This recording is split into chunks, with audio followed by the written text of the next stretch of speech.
오늘은 예수님께서 가이사랴 빌립보에서 제자들에게 하신 질문을 한번 생각해 보도록 하겠습니다. 우리 마가복음 8장 말씀을 한번 되짚어 볼까요? 이 마가복음 8장 말씀에서는 예수님께서 예수님의 말씀을 듣기 위해서 3일 동안이나 먹지 못한 무리들을 불쌍히 여기사 떡 7개와 생선 2마리로 4,000명을 먹이신 사건을 우리가 생각해 보았습니다.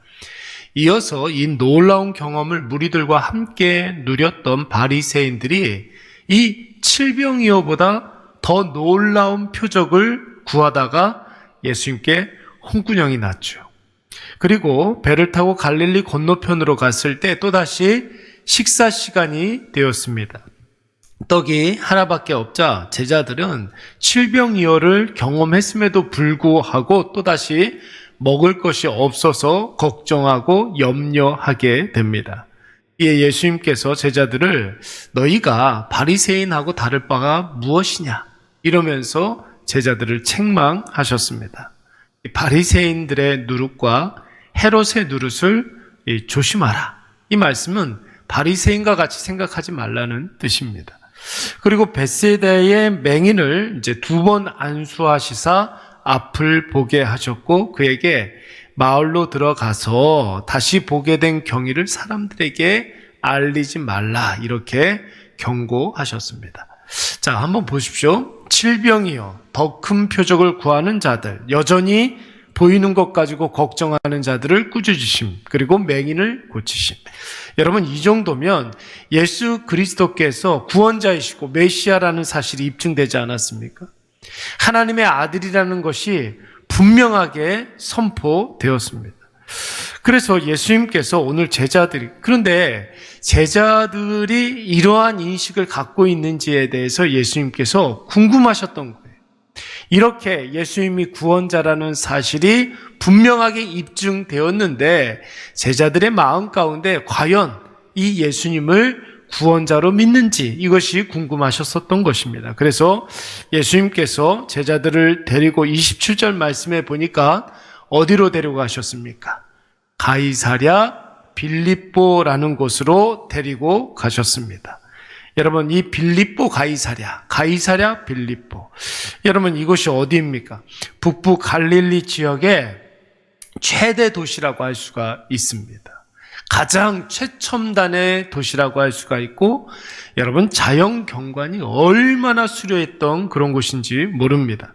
그래서 로마 황제를 위한 황제 신전을 지어놨던 그런 곳이고, 뿐만 아니라 로마가 섬겼던 크고 작은 신들의 신전들이 아주 즐비하게 있었던 곳이었습니다. 도서관이라든지 관공서라든지 광장과 대학, 사회적 인프라가 완벽하게 준비되어 있는 그야말로 대도시 중에 대도시였습니다. 여러분, 이 도시가 어떤 도시였는지 이름만 봐도 딱 알 수 있지 않습니까? 빌립보 가이사랴. 사람의 이름이 붙여진 곳인데 한 사람의 이름만 붙여진 것이 아니라 두 사람의 이름이 붙여진 곳이었습니다. 빌립보라는 사람과 가이사랴라는 사람의 이름이 붙여진 도시였습니다. 가이사랴, 누구입니까, 여러분? 카이사르, 로마의 황제의 이름이 붙여진 곳이었습니다. 빌립보, 누구였을까요? 헤롯 대왕의 아들이었던 헤롯 필립의 이름입니다. 그러니까 이 갈릴리 지역을 다스리는 분봉왕의 이름이었던 것입니다. 여러분 생각해 보십시오. 이 도시가 얼마나 아름다운 도시였는지 로마 황제도 아까워서 자기 이름을 붙여서 자기의 것으로 삼아버린 도시예요. 로마 황제뿐만 아니라 갈릴리의 분봉왕도 자기 이름을 붙여서 이것을 자기의 것으로 삼았습니다. 세상에서 아름답다 하는 모든 것들이 이 빌립보 가이사랴에 있었고 세상에서 편하고 빠르고 쉽고 누릴 수 있는 모든 것들이 다 이 빌립보 가이사랴에 있었던 곳이었습니다. 그렇다면 예수님이 왜 제자들을 이 아름답고 화려하고 거대하고 풍요로운 도시 빌립보 가이사랴로 데려온 이유가 분명해지죠. 이곳에서 예수님이 제자들에게 하신 질문을 들여다보면 예수님이 제자들을 이곳으로 데리고 오신 이유가 분명해집니다. 사람들이 나를 누구라고 하느냐? 사람들이 나를 누구라고 하느냐? 세상 사람들이 예수님을 어떻게 인식하고 있느냐, 이것을 물어본 거예요. 풍요롭고 거대하고 이 화려한 도시에서 과연 예수님은 이 시대에 어떤 의미가 있느냐고 물어본 것입니다. 제자들이 예수님의 이 질문을 받고 뭐라고 대답합니까? 28절 말씀에 보니까 세례 요한이나 엘리야나 그 밖에 다른 선지자 중에 하나라고 이야기합니다. 여러분, 그러니까 예수님은 무슨 뜻이에요? 세례 요한, 좋은 말씀을 전하시는 지혜자, 현자, 랍비, 오늘날로 치면은 좋은 이야기 해주는 강형자, 김창옥이라든지 김미경이라든지 이런 유명한 강연자들 있지 않습니까? 그런 사람이라고 생각합니다.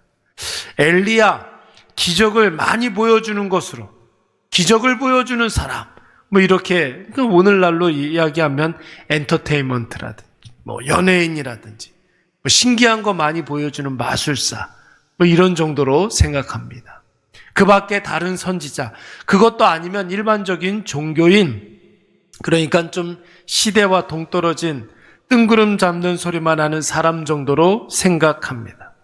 여러분, 그동안 예수님이 갈릴리 지방에서 가르쳐 주신 구약 성경과 하나님의 말씀이 수도 없는데 천국 복음을 전파하시며 하나님 나라를 증거하신 것도 부지기수인데, 여러분, 예수님이 직접 고쳐주신 병자들도 이루 말할 수 없을 정도로 많은데 당시의 사람들에게 예수님은 고작 강연가, 연예인, 종교인이라니 정말 어이없는 일이 아닐 수가 없죠. 왜? 여러분, 당시의 사람들이 예수님에 대해서 이런 어처구니 없는 오해를 하고 있었을까요? 그들에게 중요한 것은 성경이 중요한 게 아니기 때문에 그런 거예요. 먹고 사는 문제가 중요했기 때문에 그런 것입니다. 아무리 예수님께서 구약 성경에 대해서, 하나님의 말씀에 대해서 잘 풀어 설명해 줘도 그렇구나 하고 마는 수준이지, 다시 자신의 삶으로 돌아가면 먹고 사는 문제가 중요했던 것입니다. 병자가 아무리 고침을 받고 귀신이 쫓겨나가도 그들에게는 조금 더 화려해지고 조금 더 거대해지는 것이 중요해졌습니다. 조금 더 갖고 더 많이 누리는 것이 더 중요한 거예요. 예수님이 전하는 천국, 하나님의 나라, 천국 백성의 개념이 물질 만능주의, 거대주의, 편의주의에 빠진 사람들 귀에 들어올 리가 만무한 것입니다. 사랑하는 여러분, 예수님이 제자들에게 하셨던 질문을 제가 한번 여러분들에게 다시 한번 질문하도록 하겠습니다. 사랑하는 여러분들이요, 세상 사람들이 예수님을 어떻게 생각하고 있습니까? 오늘날 이 시대의 사람들이 예수님을 어떻게 생각하고 있습니까? 단순히 여러 종교 중에 하나 정도로만 생각하고 있지는 않습니까? 예수님을 추종하는 자들에 의해서 이 예수가 신격화된 것이다, 이렇게 생각하고 있는 것은 아닐까요? 기독교에 심취해 있는 사람들끼리 모여서 어떤 특별한 공동체를 이루고 동아리 활동을 하는 것이다, 세상 사람들이, 교회 다니는 사람들을, 예수 믿는 사람들을 그렇게 생각하고 있지는 않습니까? 왜 세상 사람들이 이런 생각들을 하고 있겠습니까? 그들에게 중요한 것은 영원이 아니라 지금 현재 누리고 있는 것이 중요하기 때문에 그런 것입니다. 내세의 복이 중요한 것이 아니라 현재 잘 먹고 잘 사는 것이 중요하다 생각하기 때문에 그런 것입니다. 진리를 탐구하고 예수 그리스도를 깨닫는 것이 아니라 화려하고 거대하게, 그리고 즐겁고 신나게 사는 것이 그들의 종교이기 때문에 그런 것이에요. 여러분, 세속화의 이 세 가지 기준, 물질주의, 거대주의, 편의주의자, 여러분, 돈이면 다 된다, 화려하고 거대한 것이 중요하다, 눈에 보이는 것이 중요하다, 조금 더 편하고 조금 더 쉽게 조금 더 빠르게 사는 것이 중요하다. 사랑하는 여러분, 방금 나열한 것과 싸워 진리이신 예수 그리스도를 얻으시기 바랍니다. 오늘날 성탄절이, 크리스마스가 예수 그리스도 나심을 기념하여 예배드리는 그런 날이 많은 세상 사람들에게 타락하고 죄 많이 짓고 마음대로 살아도 되는, 그렇게 먹고 마시고 즐기는 그런 파티의 날이 되어버린 이유가 무엇입니까? 바로 세상 사람들의 머릿속에 물질주의, 거대주의, 편의주의가 자신의 하나님이 되었기 때문에 그런 것입니다. 그러니까 여러분, 하나님이 이 땅에 오신 그 날을 편의주의로, 거대주의로, 물질만능주의로 변질시켜 버린 것입니다. 오늘 이것을 우리가 꼭 기억하셔서 세상의 눈을 버리고 진리의 눈을 소유하시기 바랍니다.